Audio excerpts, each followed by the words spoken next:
종합제 TV 시청자 여러분 안녕하십니까? 2021년 1월 14일 새벽 4시입니다. 미국에서는 지금 1월 3일 오후가 되겠습니다.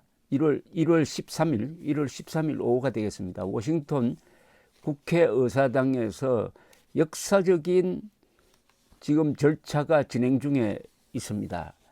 현직 대통령 도널드 트럼프를 탄핵하자는 토론이 지금 벌어지고 있습니다.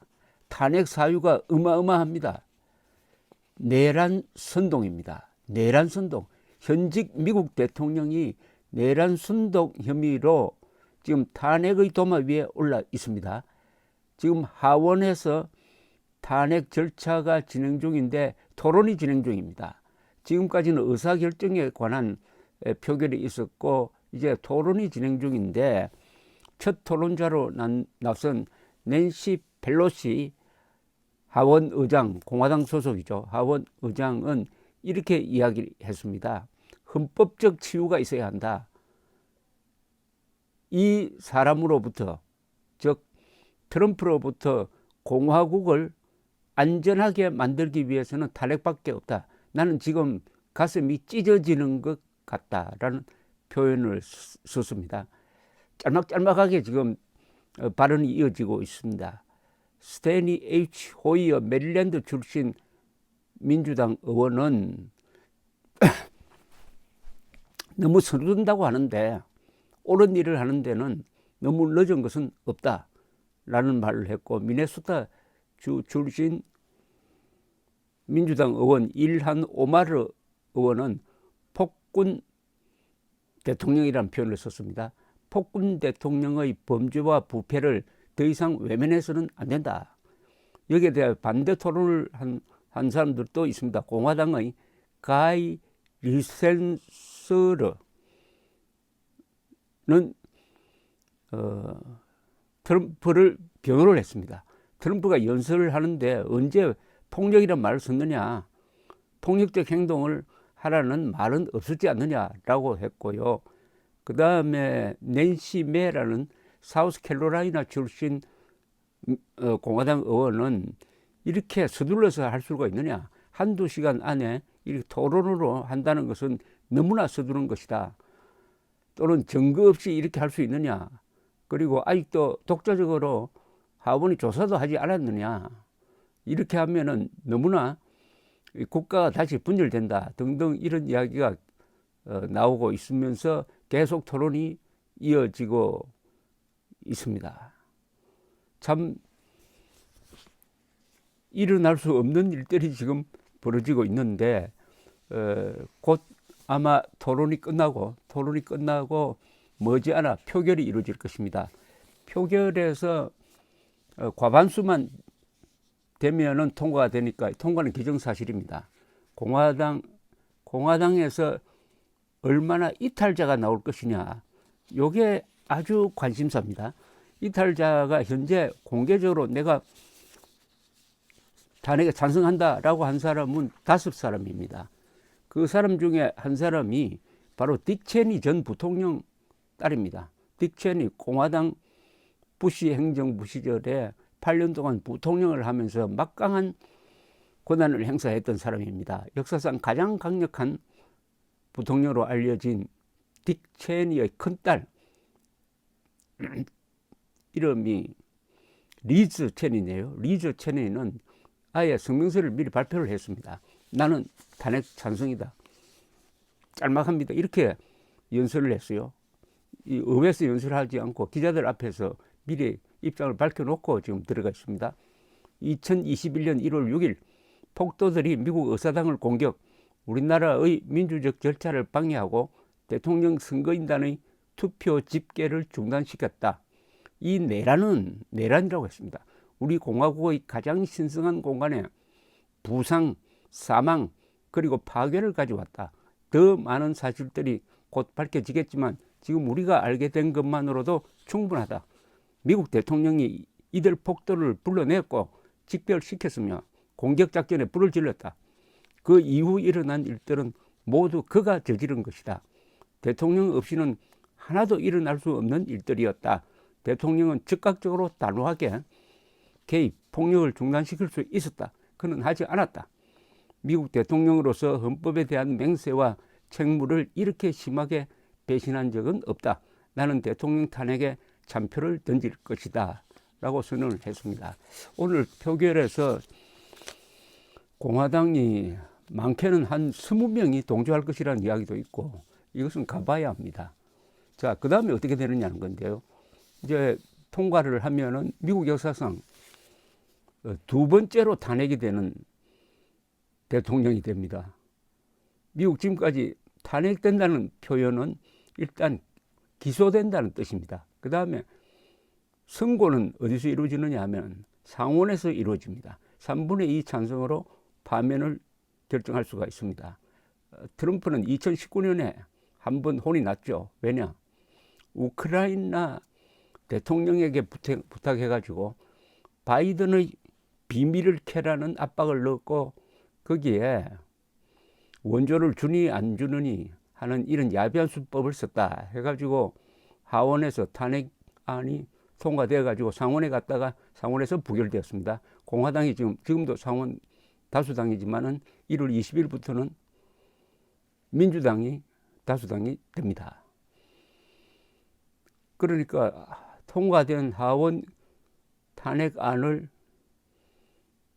헌법재판소 역할을 하는 상원에 넘기면은 상원이 회의를 소집을 해야 되는데 지금 휴기 중에 있습니다. 지금 미치 매코넬 공화당 상원 지도자가 회의를 언제 소집하느냐? 19일에 소집하게 되어 있는데 그 전에도 소집할 수가 있는데 아마 늦출 것으로 보입니다. 19일에 소집되면은 퇴임 하루 전입니다. 그래서 퇴임 후에 탄핵 재판이 이루어질 것으로 보입니다. 그럼 탄핵 이후에 어떻게 되느냐?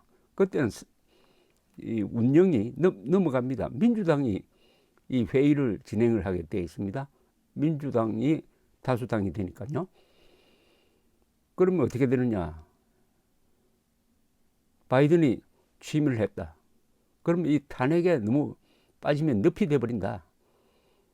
좀 탄핵 재판 절차를 미뤘으면 좋겠다 하는 게 조 바이든 대통령 당선자의 현재 뜻이라고 합니다.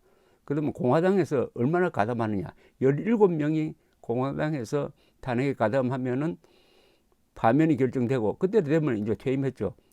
그 다음에 한 조항이 더 붙어 있습니다. 영구적으로 공직 취임을 금지시키는 거. 헌법 제14조에 의한 겁니다. 수정헌법 14조에. 그 표결에 의해서 탄핵도 되고, 그러니까 파면도 되고, 영구 공직 취임 금지, 쉽게 말하면 재출마 금지가 이루어질까 말까 하는 것은 17명이 동조를 해야 되는데, 미치 매코넬 공화당 상원 지도자가 내심으로는 이번 기회에 트럼프를 정리를 해야 된다 하는 생각을 굳혔다는 보도가 있습니다. 그러나 확인된 것은 아닙니다. 그런 절차를 밟게 될 것으로 보입니다. 앤드루 존슨 미국 대통령, 링컨 후임이죠. 그 다음에 클린턴 대통령, 두 사람이 각각 한 분씩 탄핵되었다가 상원에서 부결되어서 파면은 면한 적이 있는데, 트럼프는 이게 두 번째입니다. 그리고 엄청난 혐의죠. 혐의가 내란 선동입니다. 쉽게 말하면 반역자란 이야기입니다. 트럼프는 반역자다 하는 기록을 지금 남겨가고 있는 중에 있습니다. 이 탄핵안은 아주 간단합니다. 딱 하나입니다. 제가 탄핵 그 원문을 찾아서 지금 보았더니 A4 용지로 2페이지밖에 안 됩니다. 2페이지. 그 내용이 또 간단해요. 2페이지인데 시작이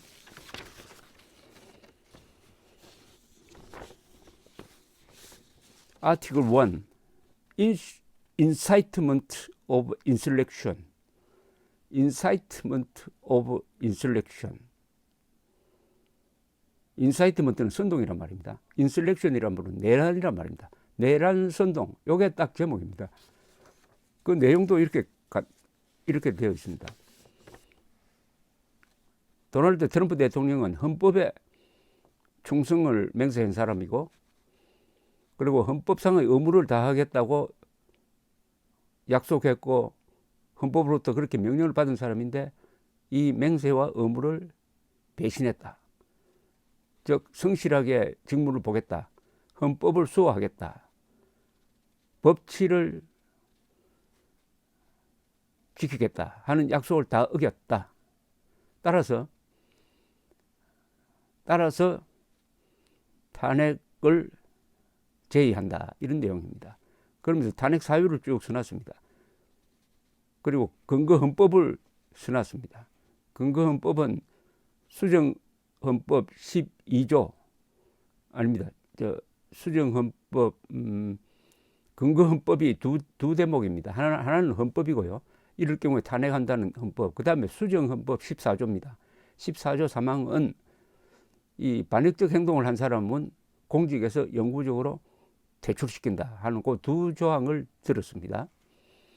그러면서 탄핵 사유를 이렇게 펼칩니다. 지난 1월 6일 날 수정헌법 제12조에 따라서 대통령 당선자 인정 절차를 밟고 있었는데 이걸 방해했다는 겁니다. 그리고 그 전부터 계속 이 공정한 선거를 부정선거라고 선동을 하면서 이 선거 결과가 광범위한 부정선거이므로 이것을 국민들이 거부를 해야 된다. 또는 주와 연방 공무원이 인정을 거부해야 한다 하는 선동을 계속을 해오다가 지난 1월 6일 백악관 앞에 있는 엘립스 광장에서 무법적 행위를 선동을 했다. 예컨대 우리는 미친 듯이 싸우지 않으면 이 나라를 지킬 수 없다라고 선동을 했다. 그런데 그 선동한 말이 많은데 그 중에서 한 문장만 딱 꼽았습니다. 여기 탄핵 안에는 적혀 있지 않은데, 그때 우리는 절대로 이 싸움을 포기하지 않는다. 우리는 절대로 승복하지 않는다. 저 의사당까지 행진하자. 이렇게 주장을 하면서 나도 같이 가겠다. 그런데 같이 가지 않았습니다. 그래서 과연 몰려간 사람들이 200년 만에 처음으로 의사당으로 난입을 해가지고 그 소동을 벌였다 이겁니다. 이 탄핵안에는 이렇게 해서 선동된 군중이 헌법의 의무인 대통령 인정 절차를 방해를 했다. 불법적으로 주거 침입을 했다. 약탈을 했다. 사람을 죽고 다치게 했다. 의원들을 위협해가지고 부통령을 포함해가지고 다 피신하도록 만들었다. 폭력적이고 치명적이고 파괴적이며 반역적 행동을 했다. 이렇게 적었습니다. 또 한 사례를 더 들었는데 지난 1월 2일 조지아주의 브래드 라펜스퍼그라는 이 주무장관, 세크리터리 오브 스테이트 주무장관에게 전화를 걸어가지고 이 사람이 선거 담당인데 내 표를 찾아내라 라고 압박을 하고 찾아내지 못하면은 좋지 않은 일이 벌어질 것이다 라고 협박을 했다. 그래하여 미국과 정부기관의 안전을 위협을 했다. 라펜스퍼그 위협도 하나 더 집어넣어 놨습니다. 총체적으로 탄핵안은 이렇게 결론을 냈습니다. 트럼프는 민주제도의 인테그리티, 신뢰를 위협했고 평화적 정권 이양 절차를 방해를 했으며 정부 기관의 이 평등권을 침해했다. 그러니까 왜 대통령이 주 정부를 압박을 했느냐 이겁니다. 그렇게 못하게 돼 있는데, 그래서 위험천만한 사람이고 국민을 배신하고 더 이상 재직을 하면은 국가안보, 민주주의, 헌법의 위협적 존재로 남아있을 것이다. 법치도 지켜지지 않을 것이다. 그럼으로써 탄핵을 해가지고 그 위험을 제거하고 영구적으로 공직 취임 자격을 박탈 하는 것이 마땅하다 하는 게 요 탄핵안의 요지입니다. 여러분들 어마어마하지 않습니까? 상상을 할 수가 없죠. 세계 민주주의의 지도국에서 대통령이 반역을 저지르려고 했다 하는 걸로 해가지고 지금 탄핵 절차, 지금 토론이 진행 중에 있습니다. 요 결과는 이미 정해져 있지만은 일단 결과가 나오면 또 새벽같이 일어나서 보도를 해드리겠습니다. 감사합니다.